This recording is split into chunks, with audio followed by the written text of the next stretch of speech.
Colin Cowherd reacted to Baker Mayfield being called underrated by Pro Football Focus.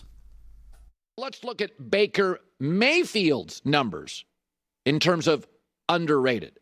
With the best offensive line, I'm not even going to count his 3 years. I'm not going to do it because he's had some dysfunction, like Derek Carr's had. But I'm not going to do that. I'm going to count 1 year last year when he had the Coach of the Year, Kevin Stefanski, who appears, and the GM Andrew Berry, appear to be very smart, talented young executives and coaches. His completion percentage significantly lower than Carr. TD interception ratio is fine. Passer rating lower. But, Baker's numbers are fine. But that's with the Coach of the Year, the best offensive line, a clear Jarvis Landry's a great young receiver. He's not a top 5, but he's really, really good. Excellent running backs. Look at those numbers. Let's go back to the synonyms for underrated. Unnoticed, unrecognized. Folks, Lamar Jackson has been an MVP, doesn't have one national TV commercial.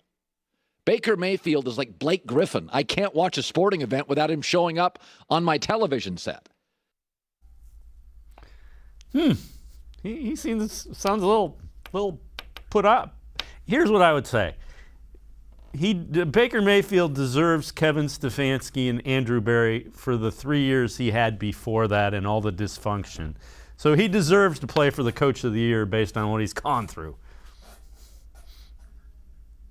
Underrated is a poor adjective for Baker Mayfield. That I agree with Colin Cowherd. He's the overall number 1 pick. He won the Heisman.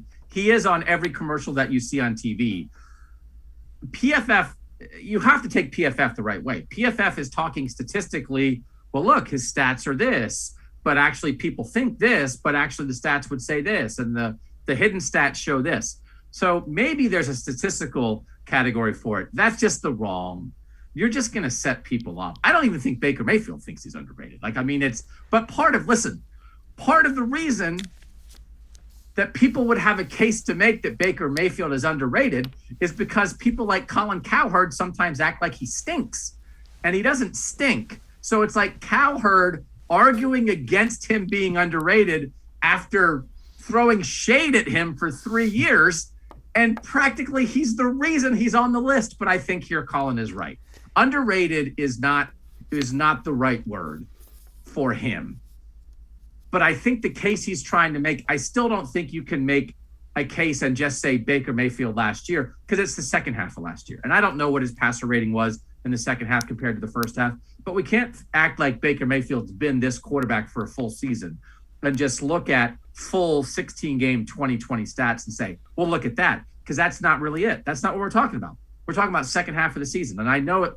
We've talked about it a lot last year.